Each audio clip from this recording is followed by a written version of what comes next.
Alright. Good morning sa atin pong mga kabig, sa atin pong mga katoto. Kumusta?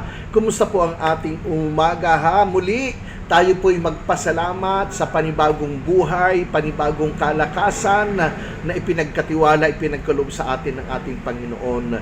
Tama po ba mga kabig, mga katoto? Hala, sige po.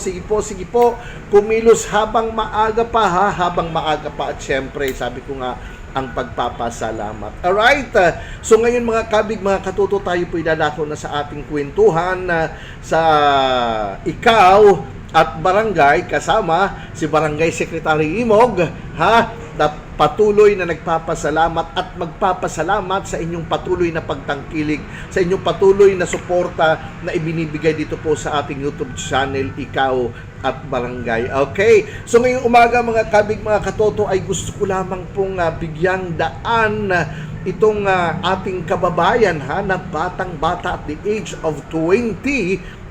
May panbagong record na naman ang kanyang nakuha sa kanyang napiling laro na tennis ha. Kamakailan lamang po noong kahapon lang, September 7 mga kabig, panibagong history na naman ang nangyari sa kanyang buhay bilang manlalaro ng tennis ha, na kung saan siya po ay nanalo ng panibagong record ha, sa ginawang laban nila sa saan ba ito, sa Mexico ha, Guadalajara 125 Open sa Centro Panamericano de Tennis in Mexico. So wow, talagang nakakatuwa at kapuri-puri mga kabig.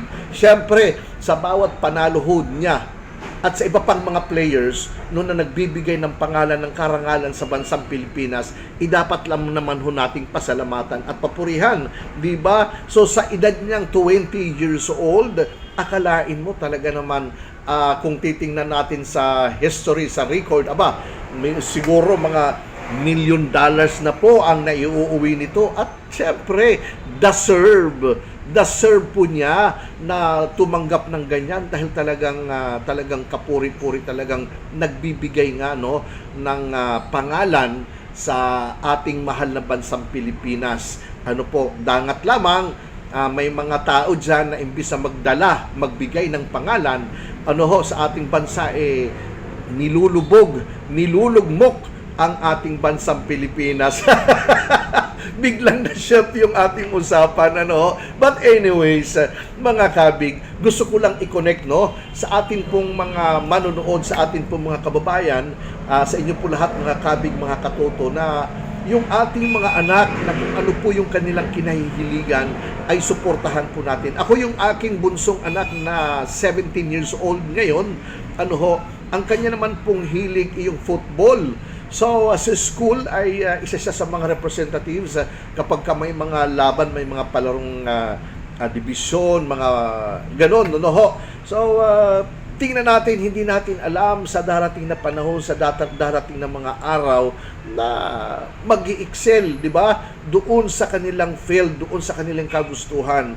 At syempre, nakakatuwa, nakakataba ng puso dahil itong aking anak, mahilig na sa laro, kahit papano, ginagawa niya ng paraan na siya'y makahabol doon sa kanyang klase dahil siya po grade 12 pa lamang po. At siyempre, sabi ko nga, anak, baka mahirapan ka naman kapag sabayin mo yung laro, yung hilig mo at yung iyong pag-aaral, baka maapektuhan. But natutuwa naman po tayo kasi nung kanyang grade 11, honor po siya, So, nakakataba ng puso na yung ating mga anak na kailangan ho natin suportahan, bigyan ho natin ng panahon, ibigay po natin yung 101% doon sa ating mga anak na kung ano ang kanilang hilig, kung ano ang kanilang kagustuhan.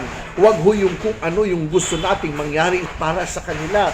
Dahil una sa lahat, buhay po nila yan pagdating ng araw. Pagdating ng panahon, sila po para sa sarili nila ang kanilang gagawin. Hindi po tayo dapat makialam. Siguro, noong siya'y bata pa, pwede nating gabayan. Pero ngayon na medyo, di ba, magdadalaga na yung aking anak, 17 years old, so hinahayaan ko. Pero bilang magulang, syempre yung pangaral ay kailangan din nating gabayan. wag nating hayaan na kaumo ito yung gusto. Baka mamaya naman hindi makakabuti para sa kanya. Tingnan din po natin, 'di ba? Tulad nitong si Alex Ayala, 'di ba? So nakakatuwa, nakakataba ng puso na dapat nating papurihan, dapat i-recognize natin yung kanyang contribution sa ating bansang Pilipinas na nagbibigay ng pangalan dito po sa ating bansa, di ba? So kailan lamang po itong batang ito nag-umpisa na maging professional tennis player?